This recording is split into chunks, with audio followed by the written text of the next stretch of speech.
Maayong adlaw yung tanan karon magbasa sa taog message kay basta ganahan gani ko sa message mo kuan mo basa nga relatable pud sa mga mukuan ba mga mananaway. Atong basahon once again ni kanay Jumel Andrino. Boss, question ba ang hanggol na ang inistoryahan diha? Naka-encounter na ba ka og mga lain og inistoryahan language gigamit sa Koreano? Same diri sa atua ba like Tagalog, Cebuano, Waray, etc. Hangul ang tawag kung sa ato pod mga Bisaya, Tagalog, English or Kapampangan, Ilocano. Sa ilaha dire sa South Korea, Hangul. Mo ang tawag na sa ilang istoryahan.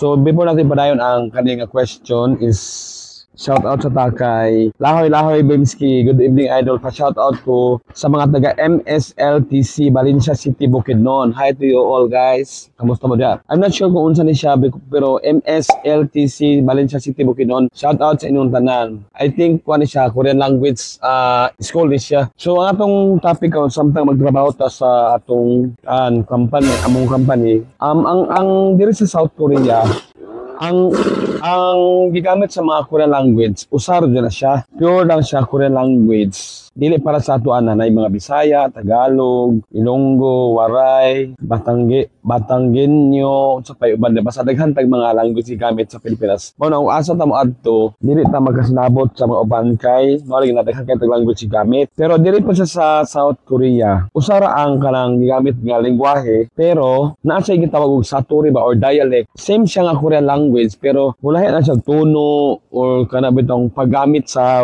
words.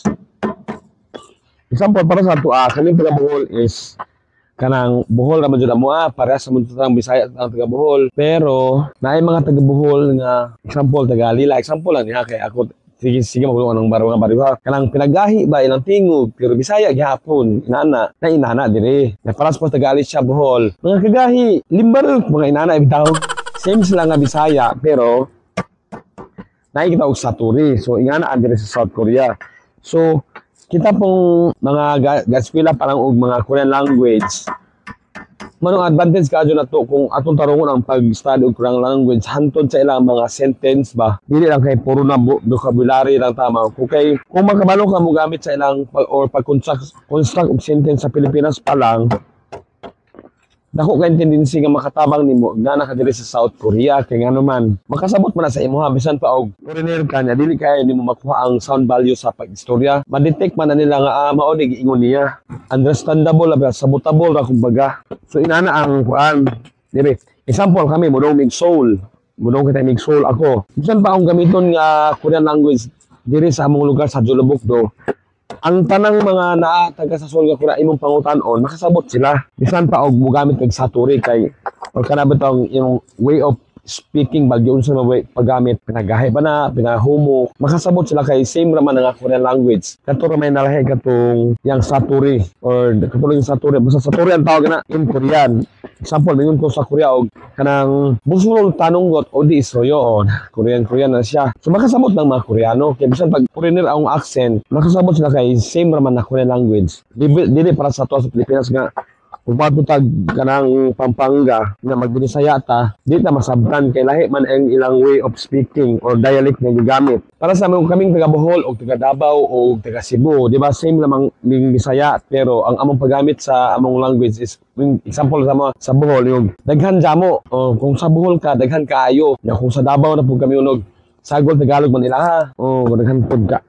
Daghan kaayo ayan ba pero sabotable siya di ba mo ni kitawag saturi ang tawag in Korean lahi sila og paggamit ba so sa mga Koreano nga example dito sa Seoul makita ang mga Koreano dito magpangutanahay sila og example kapwa Koreano makabalo na sila kung taga-asa ka nga region or province kay tungod ang accent example yung kanay taga Busan ni siya kay tungod ang accent kanay siya taga Gyeonggi ni siya kay nga ning accent so mahibaw na pero kitang mga foreigner dili kay nato ma-determine jamo kay simpre dili man taanad kay mo Korean jud ang atong Korean kay basic na mahibaw na to di ba also nasabtan ninyo so advantage kayo jud kung magtarong jud ka og study og Korean language dili lang kay atong purpose nga makapasa sa exam mo ato ko kay makatun-an na lagi no dito mas advantage kung sa Pilipinas ka pa lang magtuon hadaan kay nagabot rin na stress ni mabuton kung di ka magtuon og ilang language bisag basic lang karon kay gipa-out ra sa mong company kay murag Daghan kayo ng absent sa mong kapilit na ito nga sakit sila.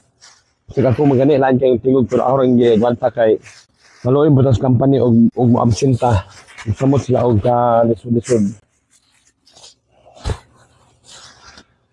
So mao ang pinakasagot guys sa South Korea usara ang language nga gigamit. Pure Korean language lang siya. Lahi-lahi lang og way of speaking. Amo-amo kay taga Busan man amo og kinsa naka familiar diha og Busan. Kinsa nakatanaw og mga Train to Busan kasi nakakita nga nga movie. Ang amo taga Busan man. Ako pong kanang line leader or kung sa Bisaya pa na siya line leader lagi Chikchang may tawag ari sa Korean Chikchang nim.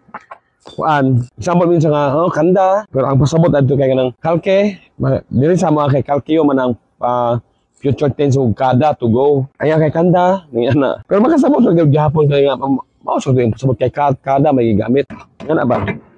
Daghan sila words nga buhian nga kanang mahunpos ba unsa ta gingon nga murag dili man lahi naman to pero kadugay-dugay makuha ra mong maor ta gyud pasabot dai lahi lang og saturi way of speaking or dialect ba basta lahi lang yung pagka-composite sa sentence.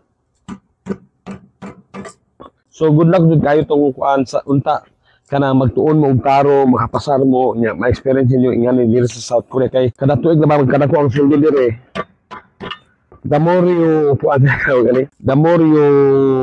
kana bitang magkinugihan, the more jud ka makaduog South Korea. Nindot kay South Korea. Basta palaron lang jud ka mo apply. So mo nito magtarong sa tulong Korean language para sa imong future ra puna. Kay kung ikaw maghago, ikaw ra kay boss mo kagalingon.